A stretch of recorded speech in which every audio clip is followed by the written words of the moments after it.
حضرت علی ہی کا فرمان ہے کہ جس شخص نے ایک فرض روزہ چھوڑ دیا تو پھر قیامت تک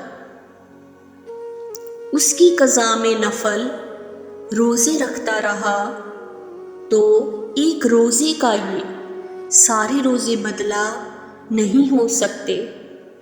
ایسے ہی اگر کسی شخص نے ایک نماز چھوڑ دی تو اس کی قضا میں قیامت تک نفل پڑھتا رہا تو فرض نماز کی ایک رکعت کے ایک سجدے کے برابر بھی نہیں ہے۔ فرض میں اتنی سبحان اللہ۔ کائنڈلی میری ویڈیو کو لائک کریں، میری ویڈیو کو شیئر کریں اور میرے چینل کو سبسکرائب کریں۔ تھینک یو سو مچ۔ اپنی دعاؤں میں یاد رکھیے گا۔ اللہ حافظ۔